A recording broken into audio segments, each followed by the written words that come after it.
에베소서 6장 12절에 우리의 씨름은 혈과 육에 대한 것이 아니요 어둠의 권세, 공중 권세를 잡은 어둠의 세력과의 싸움이다. 육의 싸움이 아니라 영적 싸움이요 근본은 마귀와의 싸움이다. 근데 문제는 어디에 있냐면은 그러면 마귀의 싸움은 도대체 어떻게 실제로 하는 게 마귀의 싸움이냐? 아니 육적 싸움이라면 뭐 치고받고 하든지 씨름을 하든지 얼마든지 할 수 있는데 마귀와 싸움을 하는 것이다. 그래서 뭐 예수 이름으로 귀신 내쫓고 마귀를 물리치고 대적하고 다 말을 그렇듯해요. 근데 여쭤볼게요. 어떻게 하는 게 실제로 마귀와 대적하고 마귀와 싸우면서 이기는 겁니까? 아니 예수님이 귀신을 쫓아내도 바알세부를 힘입어서 귀신을 쫓아냈다.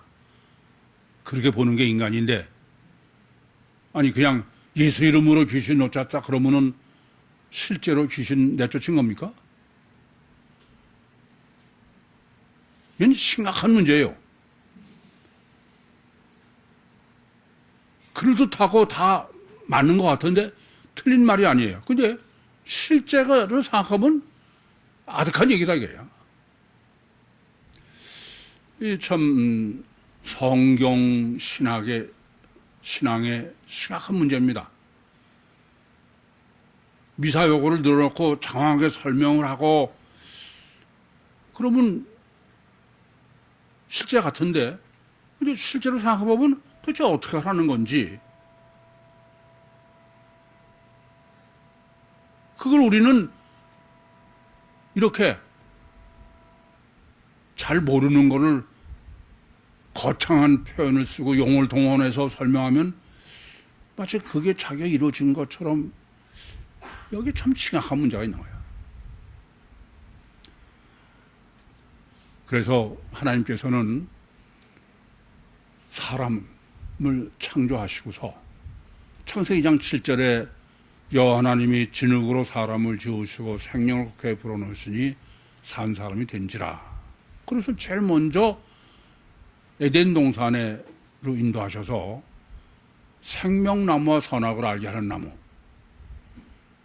다르게 말씀드리면 육신을 입은 인간에게 있어서는 분별이 절대다. 이것은 육신이 입지 않은 존재에 대해서는 해당되는 게 아니에요. 분별력이 절대다라고 말씀이에요. 분별을 제대로 하면 사는 거예요. 분별력이 이르면 그건 죽는 거다. 그렇게 강조를 하시는 것입니다. 그래서 분별이 중요한 건 아는데 세미나 때도 늘 강조해 말씀드립니다만은 가장 어렵고 심각한 거는 실제냐 관념이냐. 실제가 아닌 것은 아무리 해서 그 무슨 의미, 괜히 말장난이지 무슨 의미가 있습니까? 그래서 항상 실제로 고민해야 돼요. 아니 내가 뭐 천국 간다, 지옥 간다 이렇게 그런 말을 그럴듯하게 다 하면 가는 겁니까? 아니 실제로 가나 아니나 그 생각을 안 하고서 한다는 건 참 심각한 문제죠. 저는 정말 감사한 게 너무 많지만 제가 이렇게 정말 이 영이라는 보이지도 않는 영의 문제를 실제로 고민하게 만드신 것은 저한테 영은 실체라는 계시를 해주셔서 그래요. 그래서 그 다음부터 저는 야 이게 실제냐 아니냐에 항상 고민하게 돼 있어요. 실제가 아닌 건 그게 무슨 짓이에요? 그렇지 않습니까?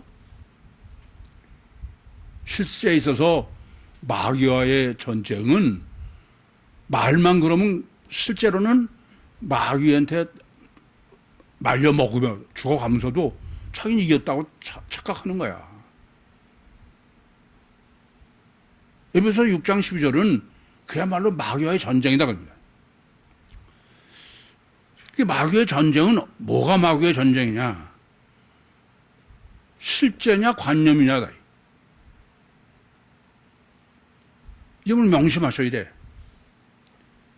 마귀가 우리를 미혹하는 것은 실제가 아닌 관념으로 우리를 실제로 믿게 해서 우리를 아주 망가뜨리는 거야. 이거보다 중요한 문제가 없죠. 그런데 왜 이렇게 어려우냐? 인간은 육체 우선 이중체인데 주체는 속에 보이지 않는 영이 주체다. 이게 유신 신앙과 유신 종교의 차이는 우리가 보기엔 정반대인 거예요. 유신 신앙은 하나님은 내 이중체의 주체인 내 영과의 관계가 유신 신앙이고, 유신 종교는 겉에 유객과의 관계예요. 근데 속에 내 주체인 영과 하나님과의 관계인 유신 신앙의 절대적 조건은 육을 죽여야 돼, 부인해야 되는 거야. 그런데 이상한 종교는 반대, 인간 만세야. 육신이 얼마나 위대하게 되느냐. 그게 이상의 모든 종교가 추구하는 거예요. 근데 하나님 유신 신앙은 어떻게 하면 육을 죽이나야. 이게 뭐 참 어렵죠. 우리가 지금까지 살아오는 건 뭐 전부 어떻게 하면 내가 위대해질까, 위대한 인간이 될까. 그걸 위해서 그야말로 피 터지게 노력하면서 사는 거 아니에요? 제가 가끔 말씀드립니다마는 어느 큰 교회 목사의 설교를 들으니까 제목이 이 한 사람이야. 세상을 바꾸는 위대한 이 한 사람. 당신들은 뭐하냐 이게.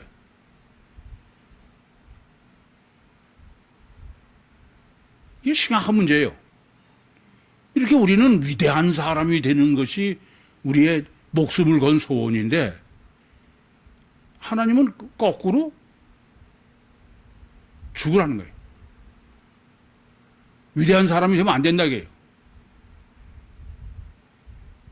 오히려 섬기는 자가 되라 이거야.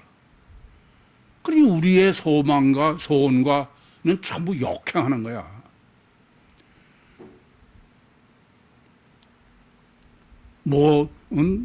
이상의 정치, 경제, 사회, 스포츠, 문화 다 어떻게하면 많은 사람들에게서 인정을 받는 위대한 사람이 될까?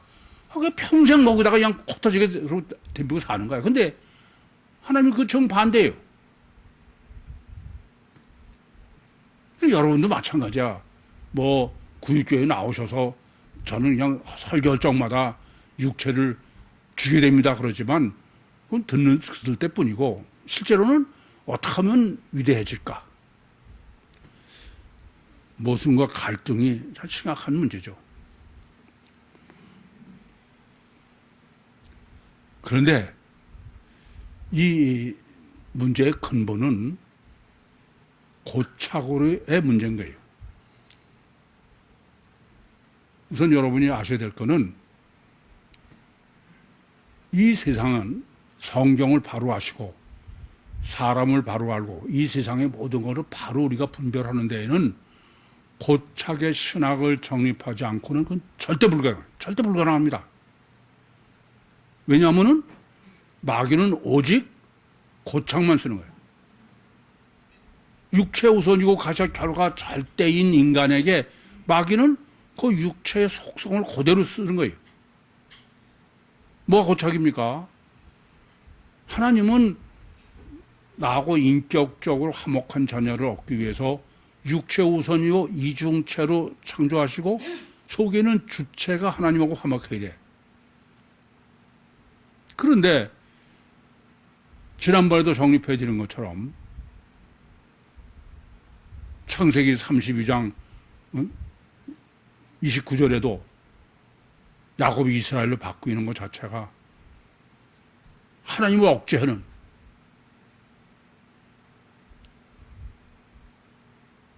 그게 문제인 거예요.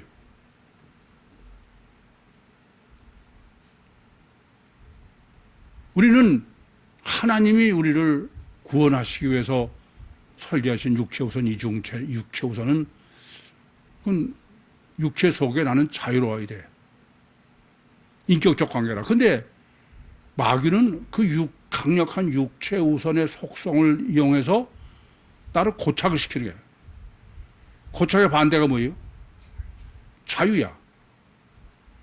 그러니까 우리는 자유 아니면 죽으면 달라 그러면서도 반대로 사는 거예요. 이게 보통 어려운 문제가 아니죠. 그래서 지난번에도 정립해드린 것처럼 유대인의 메시아 대망이 어떤 거냐.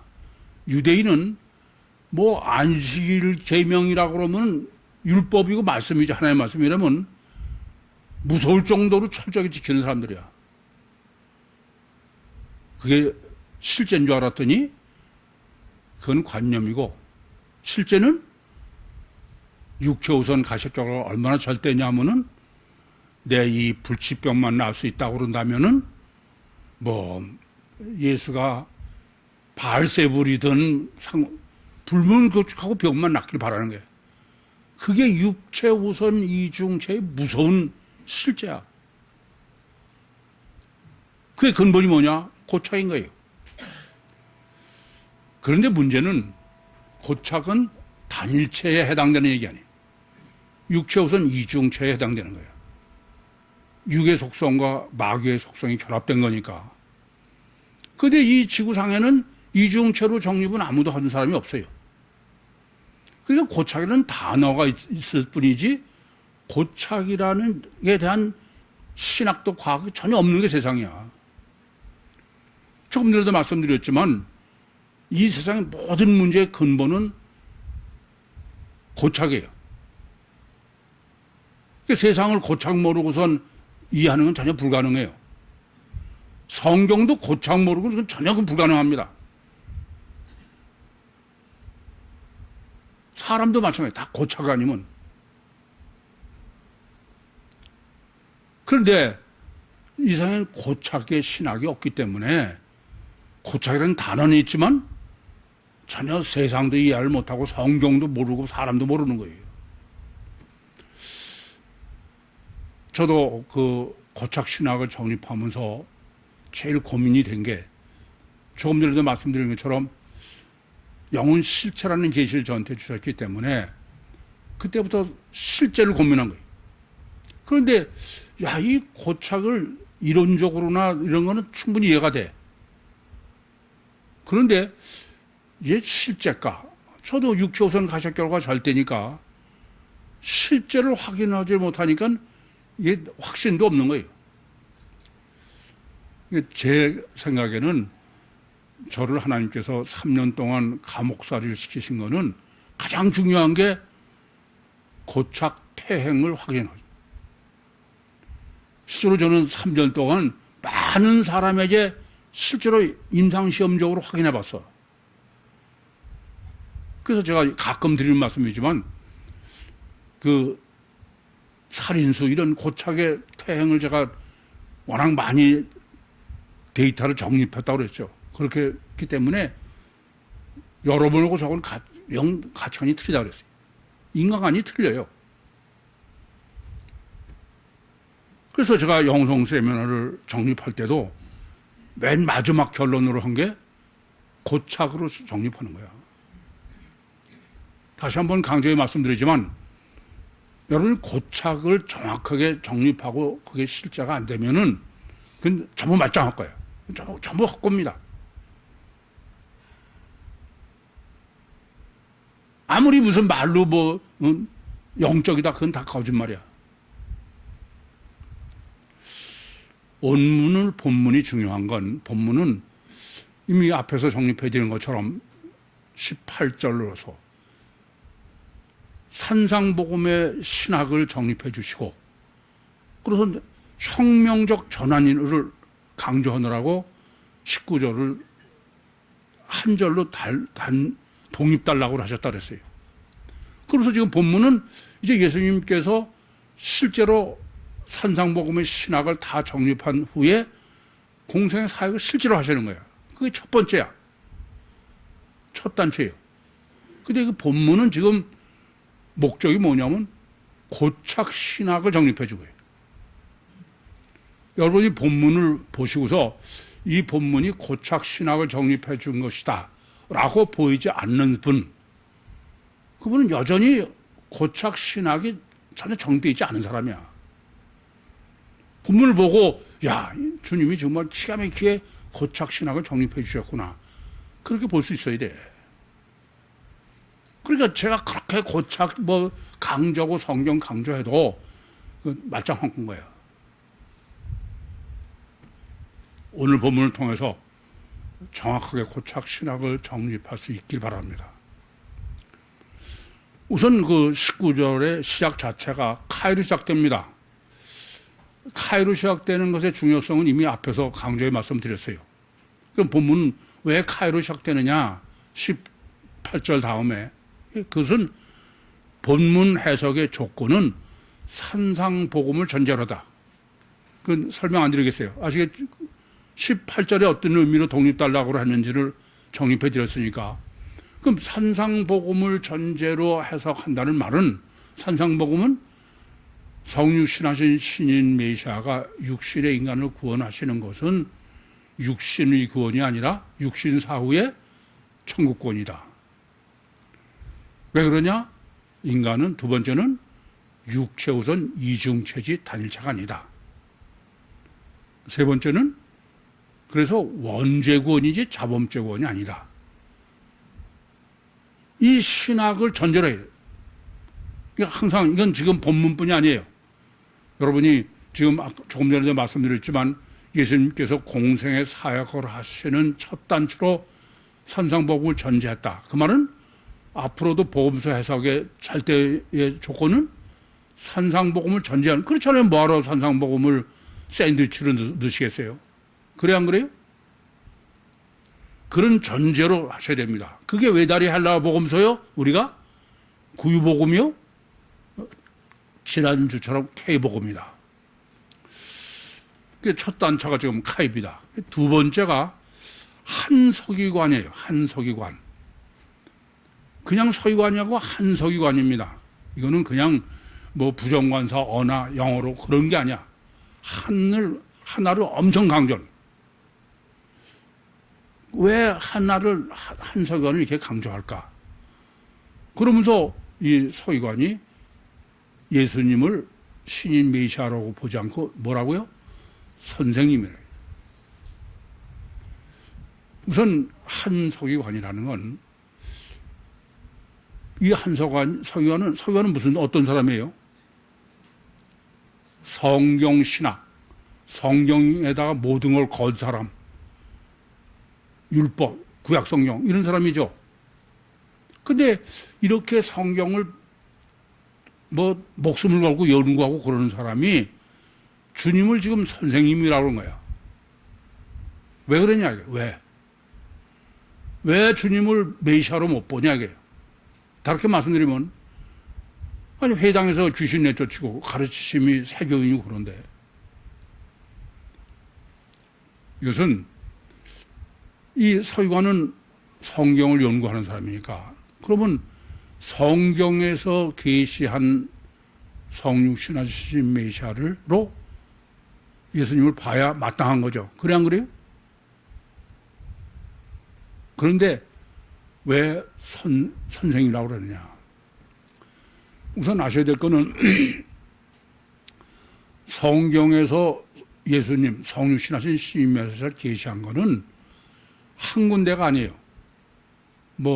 예수님께서도 요한복음 5장 39절에 너희가 영생을 얻기 위해서 성경을 상고하거니와 성경이 나에 대해서 계시했다. 그러니까 아브라함으로도 계시하시고 이삭으로도 계시하시고 야곱으로도 계시하시고 모세로도 계시하고 또 이사야서 처녀가 잉태하니 아들을 낳으니 여러 가지로 계시하는 거야. 그러니까 성육신하신 신메시아를 성경적으로 올바로 정립을 하려면은 요한복음 17장 3절의 기록처럼 유일하신 참 하나님과 그의 보내신 자 예수 그리스도예요. 다르게 말씀드리면 성경 전체에서 예수님을 메시아를 계시한 걸 다 종합해서 그래서 이분이 메시아다 그래야 된다고요. 이해됩니까? 그런데 지금 이 서기관이 예수님을 선생이라는 건 왜 그러느냐? 요한복음에 보면은 침례 요한이 침례를 주니까 유대인들이 와서 질문해. 네가 왜 침례를 주느냐? 네가 메시아냐? 그리스도냐? 아니다. 그럼 네가 엘리야냐? 아니다. 그럼 네가 그 선지자냐? 아니다. 그러는 거예요. 이 말은 무슨 말입니까? 메시아, 그리스도를 갖다가 여러 가지로 계시한 거야. 엘리야로도 그 선지자예요. 그 선지자가 뭐냐? 신명기 18장 15절과 18절에 보면은 모세가 나 같은 선지자 하나, 모세 같은 선지자 거기 딱 하나 강조하는 거예요. 그게 누구예요? 성신 신 메시아죠. 그러니까 신명기 18장에서 계시하신 메시아는 모세와 같은 사람이야. 신인 메시아가 아니에요. 이에 대해 무슨 말씀이지? 아니 모세가 같으면 모세가 하나님입니까? 사람입니까? 사람이죠. 사실은 더 연구를 해보면은 성경이 계시하신 모세는 하나님으로 계시한 거예요, 사실은. 왜냐하면은 그 지성소에 들어가서 하나님께 들어가서 막 얘기할 수 있는 건 모세밖에 없어요. 아론도 1년에 한 번밖에 못 들어가요. 대제사장도. 아시겠습니까? 어쨌든 간에 이 서기관은 지금 신명기 18장에서 메시아를 믿는 거야. 그러니까 모세 같은 위대한 인간이죠. 이해되십니까? 그러면서 왜 한 서기관을 강조하느냐? 좀 전에도 말씀드렸지만 메시아는 성경 여러 군데를 종합적으로 해서 이분이 메시아구나 그래야 되는데 이 서기관은 딱 하나 신명기 18장에서 계시한 모세 같은 선지자 그거 하나만을 메시아로 지금 보고선 예수님께 선한 선생님이라고 그런 거다. 이해되십니까? 이 점부터 명확해야 돼. 그러니까 한 선지자가 하나도 강조된 것이요. 지금 이 서기관도 그 하나만 가지고 정립하는 사람이다. 이 서기관으로 정립하는 첫 번째 고착이에요. 뭐가 고착이냐? 이렇게 성경의 여러 군데서 계시한 그 신인 메시아를 제 표현대로는 코끼리죠. 그렇게 해서 이분이 메시아다 그래야 되는데 이 사람은 아니에요. 신명기 18장만 가지고 거기에 맞는 메시아인가 아닌가만 보는 사람이야. 이해됩니까? 제 표현을 빌리면은 코끼리 다리로 코끼리를 해석하는 사람이야. 코끼리 다리에 고착되어 있으면은 코끼리 다리로 코끼리를 해석하는 거예요. 그게 지금까지 성경 역사 이래의 모든 성경 해석이에요. 그래서 전 죄송한 말씀입니다만은 성경을 코끼리로 보는 사람이 없다. 늘 말씀드리죠? 이 점을 아셔야 돼. 그러면 이 사람이 지금 그럼 뭐가 문제냐? 이 사람은 이렇게 가석 결과. 여러분이 더 알기 쉽게 표현한 건 제가 코끼리 다리인데 또 다른 표현으로는 눈앞에 가린 콩알, 티끌에 고착되어 있는 거예요.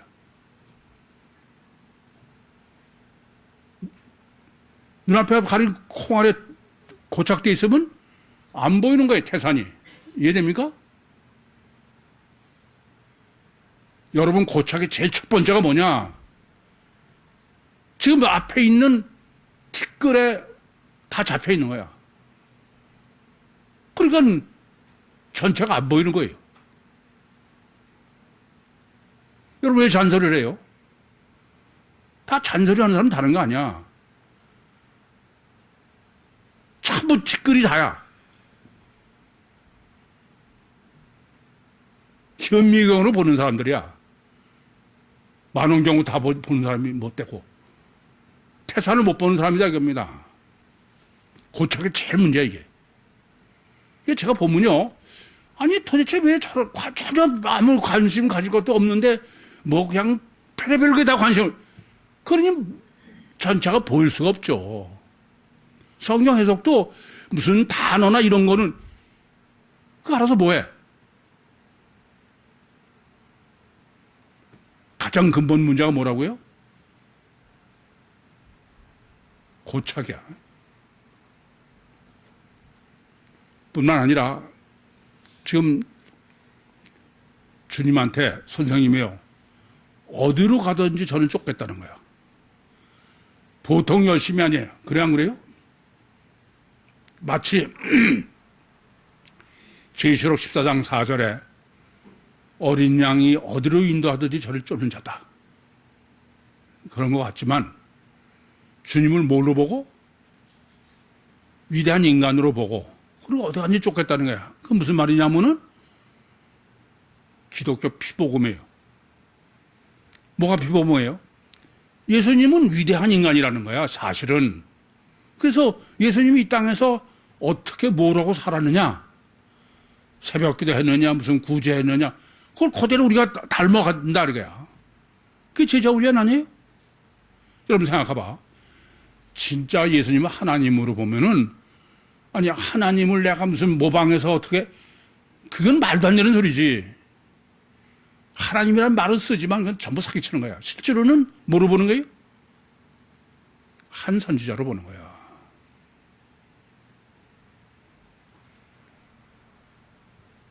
어디로 가서 쫓겠다는 거야. 그냥 그리스도를 본받아. 무슨 예수 동행 일기.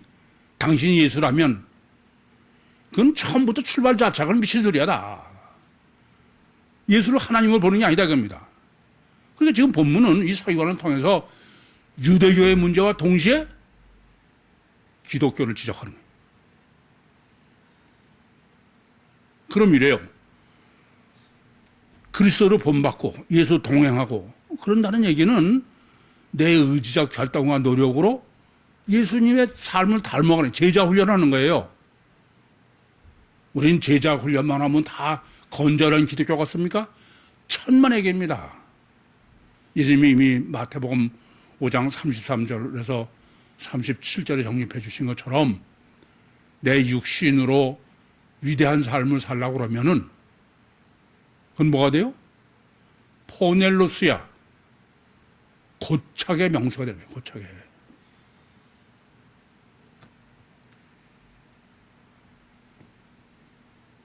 아니 교회라 그러면서 이 한 사람? 위대한 사람이 되라 이게. 고착을 알면 어떤 사람이 되라는 거예요? 마귀가 되라는 거예요. 마귀가. 이게 보통 어려운 문제가 아니에요.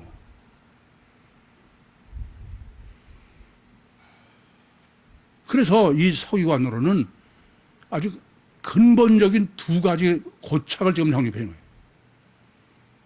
성경 해석학에 있어서도 코끼리 다리에 고착돼, 티끌에. 그래서 코끼리를 못 보는 이유야 그게. 뿐만 아니라 이 다리만 보고선 코끼리가 되려고 하면은 그건 고착의 뭐가 극치다 이게. 종교가. 이 사람이 왜 이런 문제가 있느냐. 그걸 지금 20절에 예수님이 이 서기관이 어떤 사람인가를 정리해 주시는 거예요. 제가 영성 세미나를 인도하면서도 성경 해석에 찰 때는 그 사람이 뭐라고 얘기했느냐, 그건 중요하지 않다.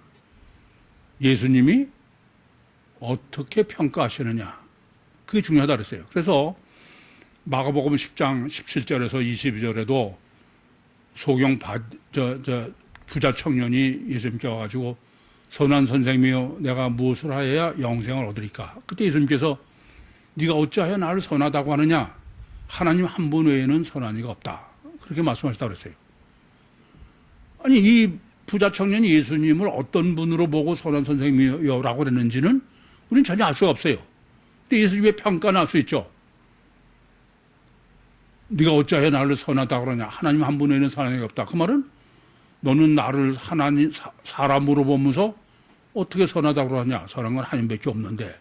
그래서 이 사람이 예수님을 보는 시각은 메시아로 보는 게 아니라 사람으로 보는구나. 그렇게 말씀드렸죠? 마찬가지야. 이 지금 서기관이 예수님을 왜 서기관으로 보냐? 어떻게 해서 그러냐? 성경적으로는 신명기 18장의 얘기지만 이 사람 실제의 이 사람 자체의 문제를 지금 본문을 예수님께서 정립해 주시는 거예요. 그러면서 주님이 이렇게 말씀하시는 거예요.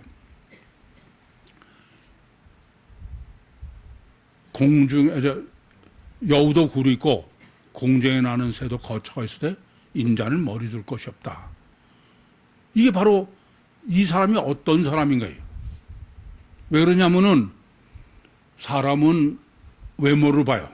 육체 우선 가시적 결과밖에 못 보는 게 인간인데 사무엘상 16장 7절처럼 하나님은 사람을 외모로 보지 않냐고 중심을 보시는 거예요. 이게 주님은 내시경이에요. 제가 내시경이다. 내시경이라는 게 무슨 소리예요? 속을 다 보시는 거예요. 그러시고선 이 지금 서기관이 왜 주님한테 아무리 성경이 그렇게 써 있지만 다른 건 못 보고 왜 그러느냐? 그를 지금 여우도 굴이 있다는 거예요. 왜 여우로 선택하셨을까요? 그것도 생각 안 했으면 성경을 아예 보지도 마. 여우는 뭐 설명을 줄이려면은 마태복음 7장 15절에 양의 옷을 입고 나오는 나 속에는 노략질하는 일이다. 본문은 그 일을 여우로 한 거예요. 설명 안 드려도 여우라는 동물로 설정하신 게. 그러면서 왜 동물로 했느냐? 동물은 육이 다니까. 그래서 이 서기관을 주님은 너는 단일체 이중 본능이다. 첫째. 아시겠어요? 그냥 동물이 아니야. 동물은 외식하지 않아요. 두 번째는 공중에 나는 새도 거처가 있다는 거예요. 왜 새냐? 새는 우선 동물이면서 공중에 나는 거예요. 영적 존재라는 거예요. 근데 영은 영인데 무슨 영? 육의 영. 그 육의 영이 무슨 소리야? 마귀는 육을 통해서만. 그렇죠? 창세기 3장 14절 말씀처럼. 그러니까 이런 말씀이에요. 너는 단일체 이중 본능에 속에는 마귀가 꽉 차 있는. 이해되십니까? 공중에 나는 새가 거처가 있는데 주님은 거처가 없다. 그 말은? 그래서 내가 들어갈 자리가 없다 이거야. 네 심령 속에는. 이해되시죠? 그래서 지금 본문은 이 서기관이 왜 예수님을 선생으로 보느냐, 한 서기관이. 너는 단일체 이중 본능으로 육체 우선이와 가시적 결과만 보고 그래서 티끌만 보는, 코끼리 다리만 보는 신명기 18장 15절과 18절에서 메시아를 정립했다. 왜 그래요? 고착 때문에. 이해됩니까? 마귀의 종이고 마귀에 고착됐다는 얘기입니다. 그러면서 인자의 머리 둘 곳이 없다. 지금 그 20절에는 예수님을 주 예수예요. 주 예수라는 말은 무슨 말이에요? 육체 우선 이중체요. 주체는 하나님인 그게 주 예수라는 말씀의 실제죠. 그래서 이런 말씀인 것입니다. 육체 우선 이중체는 인자라는 거예요. 사람이죠. 육체 우선 이중체는 인자예요. 아시겠어요? 이게 지금 사람의 아들이라고 그러신 거는 사람은 누구나 다 육체 우선 이중체니까. 이해되십니까? 그런데 인자가 있을 곳이 없다는 게 아니라 인자의 머리 둘 곳이라는 거예요. 머리는 우리 육체의 뭐예요? 주체죠. 아니 교회 머리는 누구? 다 머리라는 것의 의미는 주체 아닙니까? 그러니까 육체 우선 이중체인 신인 메시아의 주체가 뭐라? 인자의 머리다 이거예요. 그러니까 네 속에는 여우의 구리요 공중에 나는 새 마귀가 꽉 차 있는 그렇기 때문에 육체 우선 이중체 신인 메시아의 주체인 영 보혜사가 들어갈 자리가 없다 이거예요. 머리 둘 곳이 없다는 이해돼요? 무슨 말인지? 이건 정확하게 해야 돼. 아까도 말씀했지만 지금 공생의 사역의 첫 단추야. 전혀 룸이 없다 겁니다. 그러니까 이렇게 고착되어 있는 사람은 아예 그건 구원이 불가능한 거야. 룸이 없으니까. 이해되시죠? 그러면서 본문은 지금 19절과 20절 그리고 21절과 22절의 대비론이에요. 19절에서 20절은 누구? 서기관으로. 그리고 21절에서 22절은 제자론으로. 아시겠죠? 둘을 아주 명확하게 대조시킨 겁니다. 그 이유, 그렇게 하는 이유는 흙은 흙이 되게, 백은 더욱 백되게. 그런데 해석의 문제가, 그렇게만 보시면 해석의 문제가 있는 거야. 우선 21절에는 또 카이로 시작돼. 이 말은 21절 이하를 해석하는데도 절대적 조건이 뭐냐 하면은 산상복음 신학이다. 성육신하신 신인 메시아의 육신의 인간의 구원은 육신사회의 천국 구원이요. 사람은 육체 우선 이중체요. 또 원죄. 의 신학이다. 그런데 지금 그러면서 이 제자가 또 제자 설정이 문제야. 이 제자를 누굴 제자라고 했냐고요. 여러분 본문에서 제자 누구예요? 18절에 그렇게 하고도 본문 보시면서 그냥 제자라면 그건 제자겠지. 그러면 그건 큰일 날 문제야. 이거는 마태복음 5장 1절과 2절에 보시면은 주님께서 무리를 보시고 산에 올라가 앉으시니 제자들이 나왔다고 했어요. 그 제자죠. 다르게 말씀드리면 지금 본문에서 말씀하는 제자는 산상복음의 신학을 다 정립한 사람이야. 이해돼요? 그러니까 서기관과는 틀리죠. 서기관은 어떤 사람이야? 구약의 서기관이에요. 의미가. 그럼 산상복음의 신학을 다 정립한 사람이라고 그러면은 피복음자도 아닌 거예요, 사실은. 여러분이야, 여러분. 우리 구유, 이건 외다리 한라어 복음서에 K복음이요, 구유복음밖에 없어. 이건 정확해야 돼요. 아시겠습니까? 그런데, 그러니까 이 지금 제자는 서기관은 예수님을 선생님이요. 그런데 그래서 제자는 주요 그래요. 주. 그 말은 무슨 뜻이에요? 이 제자는 예수님은 육체 우선 이중체요. 주체는 하나님이신. 이해됩니까? 그래서 육체 우선 이중체가 인자고 머리가 하나님이시고 주체고 그렇게 믿는 사람이야. 그러니까 지금 여러분들은 산상복음에서 성육신하신 신임 메시아를 주라고 그렇게 정립한 것으로 여러분도 정립하고 있어. 그러니까 당연히. 그건 뭐냐면은 예수님만 육체 우선 이중체가 아니야.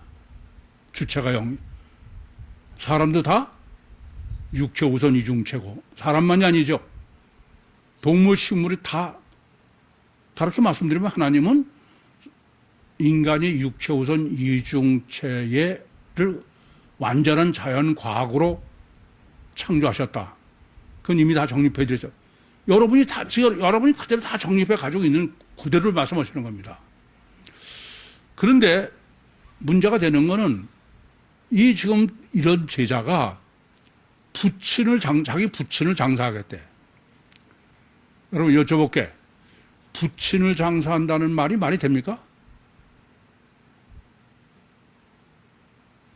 아니, 시체를 장사하지 무슨 부친을 장사한다는 건 살아있는 사람을 장사한다는 얘기야.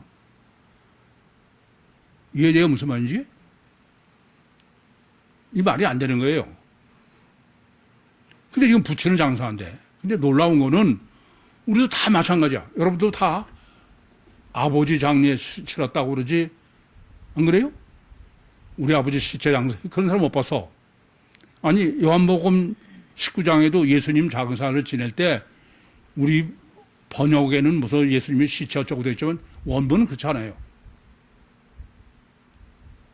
예수님을 장사지나 산 사람을나 마찬가지야. 그래서 본문이 강조하는 게 뭐냐? 첫째는 장사가 이렇게 중요한 거야. 그러면 죽은 사람이 산 사람이에요?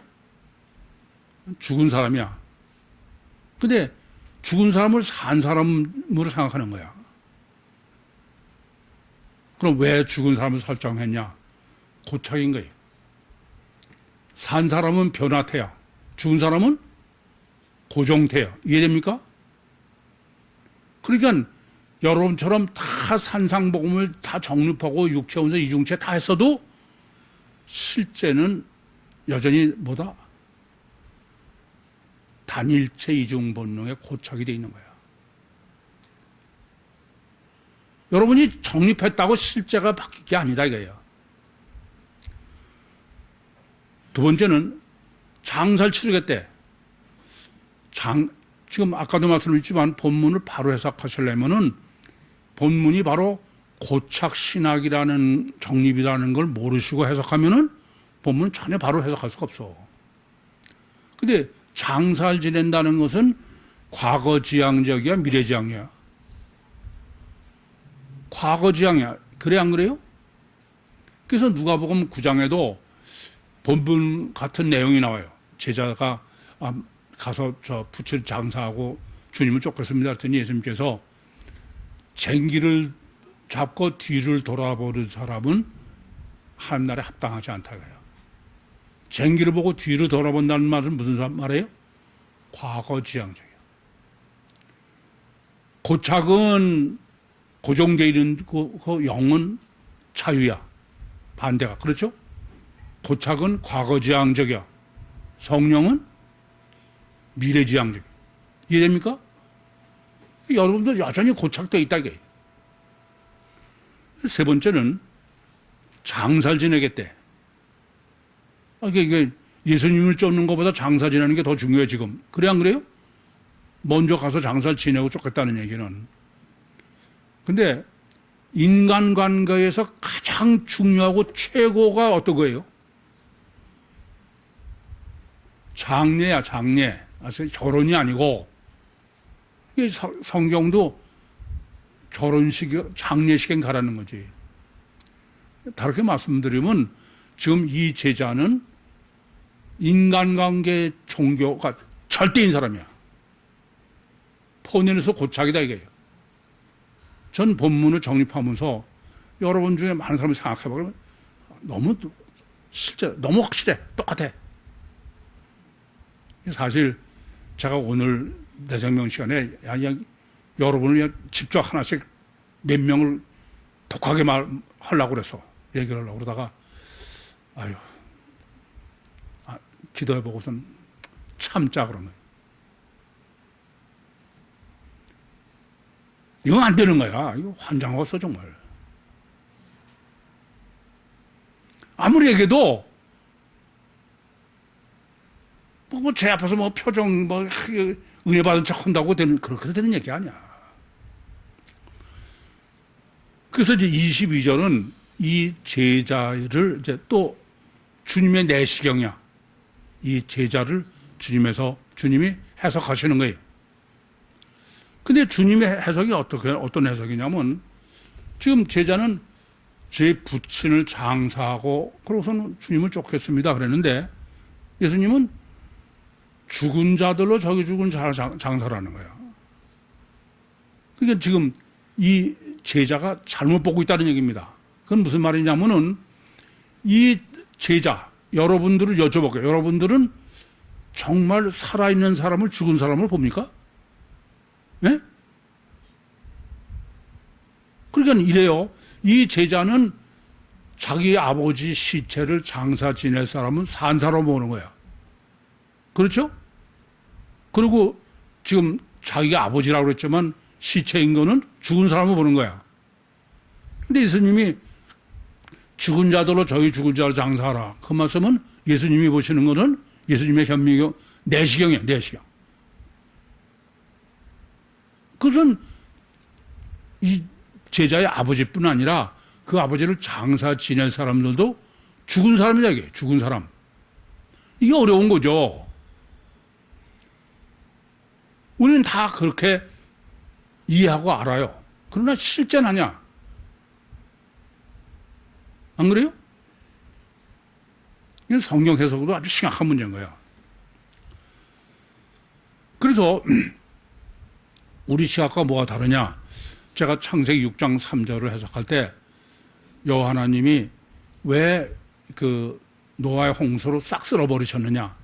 근데 창세기 6장 3절에는 사람이 육체가 됐기 때문에 여호와의 신이 영원히 사람과 함께 있지 않겠다. 즉 하나님의 신이 없으면 그것은 그냥 육체다 이거야. 그게 제가 세미나 때도 시체하고 결혼할 수 있냐? 제가 아무리 그렇게 펄펄 때도 아무 소용 없어. 여러분 솔직하게 봐봐. 자기 자식 결혼시킬 때는 야 이게 살았냐 죽었냐는 전혀 관심도 없어. 그건 관심도 없어 그냥. 참 뻔뻔해. 그래 놓고서 이제 그 후에는 그냥 가슴을 치는 거지. 안 그래요?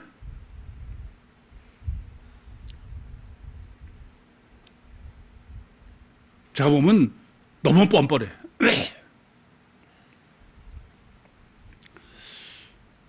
그래서 지금 본문에서 주님이 정해 주시는 거는 이 지금 육체우서 가시적 결과가 절대인 단일체 이중 본능으로서는 장사를 치를 사람, 이 부모, 자기 아버지를 장사를 실제로 치르는 사람들은 산 사람이고, 그렇죠? 여러분이 보는 시각이 똑같아. 그리고 이 아버지는 시체야. 죽은 사람이야. 죽은 거야. 그런데 예수님의 현미경으로는, 아니, 성경에서 얘기하는 거는 둘 다 죽은 거예요. 이게 어려운 거야. 그러니까 육체우선 가시적 결과인 사람은 단일체 이중 본능으로는 겉으로 봐서 살았으면 살고 죽어 자빠졌어야 죽은 거야. 근데 이중체 이중 본능으로는 영이 죽으면 죽은 거다 이겁니다. 이게 문제인 거야. 그래서 우선 본문에서는 아까도 산상복음은 그 육신사회 천국구원이요, 육체우선 이중체요, 원죄 신학이에요. 본문은 지금 이 제자를 통해서 원죄 신학을 정립해 주는 거예요. 원죄 신학은 어떤 게 원죄 신학이냐? 이건 본문에서 정립하니까 또 해야 돼. 하나님께서는 창세기 2장 6절, 16절에서 17절에 네가 동상 가운데 각종 나무의 실과는 이물어 먹되 선악을 알게 하는 나무의 실과는 먹지 마라. 먹으면 죽는다. 근데 먹었어요? 먹었어요? 안 먹었어요? 먹었어. 그런데 사는 거야. 왜 그래요? 하나님이여 영은 인간은 관념인 거야. 실제일 수가 없는 게 인간이야. 그럼 뭐가 실제예요? 보이는 거, 뱀, 선악과가 실제야. 그게 여러분들이야, 다야. 여러분 교회 나와도 말만 무슨 구원이고 이지 그건 전혀 관심이 없어.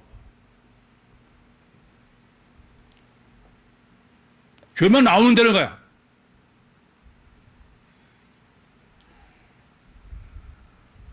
참 너무 어처구니가 없어. 제가 볼 때는 너무 뻔뻔스러워 아주.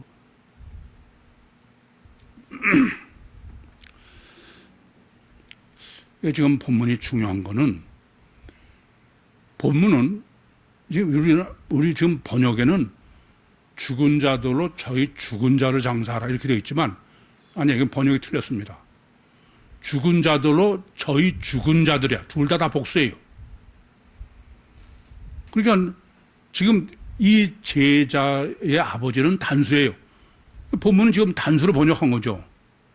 그건 본문의 의도를 몰라서 그래요.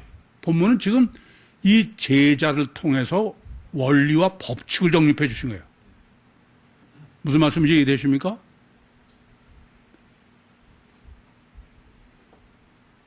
영이 죽은 자들은 실제로 죽었다 이거야. 갔다 이겁니다. 그것은 우리 이제 그렇게만 얘기하면 여전히 지금 살았으니까. 아니요. 이걸 산상복음에서 기가 막히게 정립해 주셨어. 여쭤볼게요. 우리 육체 우선이 가실 결과로 보기에는 유정란이나 무정란이나 똑같아요. 그래 안 그래요? 안 그래요? 근데 무정란이 살았어요, 죽었어요? 이게 심각해야 돼.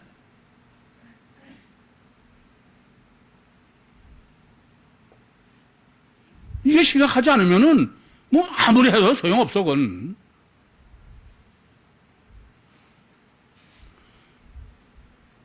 안 그렇습니까? 그러면 왜 이 지금 제자가 이 꼴이 됐나? 다 구유복음으로 정립하고 여러분도 뭐 몇십 년 동안 교회 나오고 무슨 나는 뭐 신앙이 된 것처럼 뻔뻔스럽게 그러게 왜 그랬냐? 이게 본문이 기가 막혀져. 그건 뭐냐 하면은 지금 이 서유한과는 여러분이 뭐가 다르냐? 뭐가 다르냐면요. 먼저 프로토스. 첫 단추, 첫째 문제다 이겁니다. 이름을 아셔야 돼.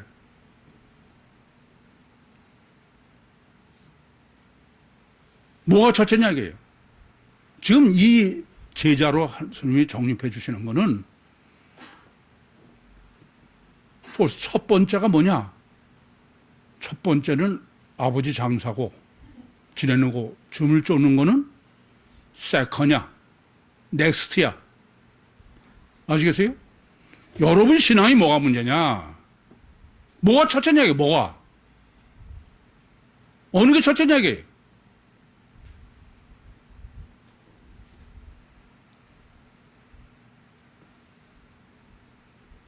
내 피부치가 첫째입니까?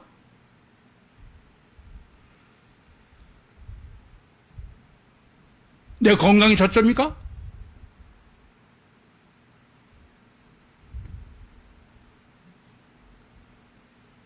뭐가 첫째예요 도대체?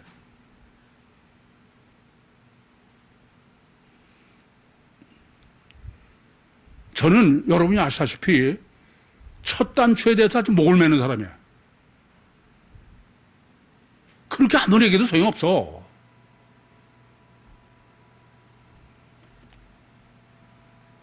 이게 근본인 걸 잊지 마셔야 돼. 또 말씀드리지만 공생의 사역의 첫 단추야 이게.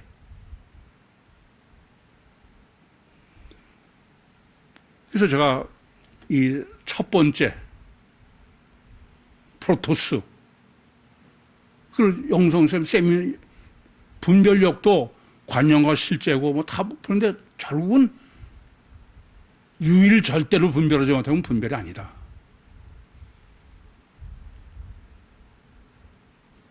유일 절대. 그거는 부분이 아니야. 토탈이 전체지. 이 정립이 안 되면 이건 성경 전혀 해석 불가능해요. 그게 원인이요, 근본이요. 자꾸 부분으로만 이해하는 거야. 그래서 유일신이요. 수도 없이 말씀드려요. 주님이나 하나님이 나는 알파요 오메가다. 첫 번째가 전부다 이런 뜻이야. 마태복음 6장 33절에도 먼저 그 나라와 그 의를 구하라. 첫 번째가 뭐냐 이게. 하나님을 세컨으로 놔두는 건 쓰레기 싶어하는 거야. 이 점을 아셔야 돼. 그래서 성찬식도 얼마나 주님이 강조하세요. 6월절에는 잔이 먼저고 떡이 나중인데 성찬식을 하시면서 6월절을 일부러 강조한 다음에 성찬식으로 떡이 먼저고 잔이 나중이야. 근데 전 세계가 왜 주님이 뭐 이걸 바꾸시는지 전혀 모르는 거야. 첫 단추가 어떤지 전혀 모르는 거야.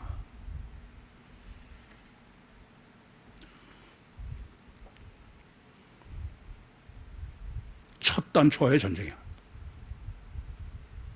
유일 절대 첫 번째와의 전쟁이에요. 뭐가 우선이냐 이게. 내 마음이 우선입니까? 육이 우선입니까? 행위가 우선입니까? 육이 우선이에요? 영이 우선이에요?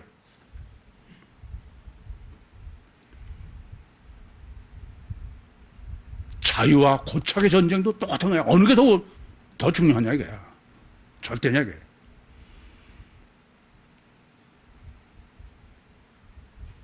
하나님 제일주의입니까? 내가 하나님 믿는다고 그러면서 하나님이 제일주의 아닌 사람은 하나님 소리 입 밖에 내지 마. 그건 입 밖에도 내면 안 돼. 안 그래요? 신앙이 뭔지도 모르는 거야, 그건.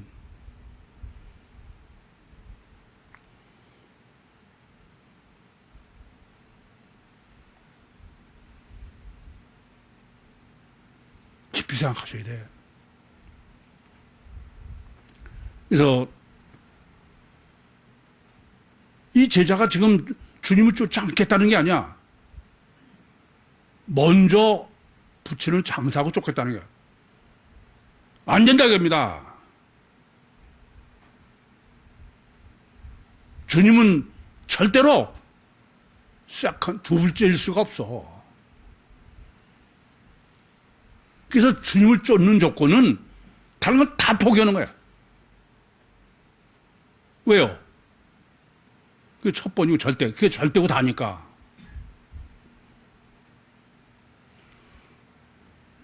우리는 다 어떻게 하면 성령으로 거듭날까? 어떻게 하면 성령으로 거듭나요? 어떻게 하면 주님을 영접할까? 어떻게 하면 영접해요? 그건 다 관념이야. 저는 본문을 설교를 준비하면서 참 이렇게 왼수 같은 사람들도 주님이 끔찍히 사랑하신다. 나는 그렇게 생각해. 실제로 성령으로 거듭나는 실제적인 그거는 하나님 제일주의야. 그렇지 않고 그건 전혀 안 돼. 그게 실제예요.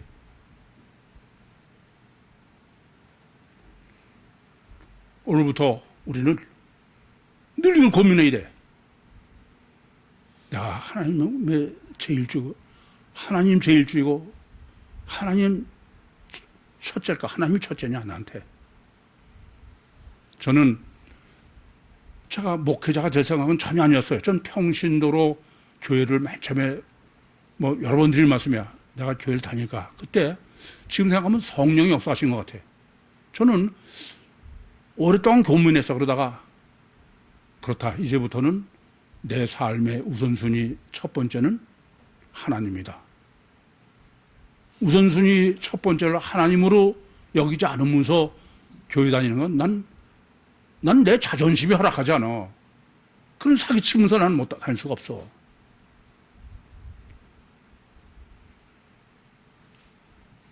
명심하시기 바랍니다. 이건 실제야. 오늘부터 모든 일에 내가 과연 하나님 제일주의인가?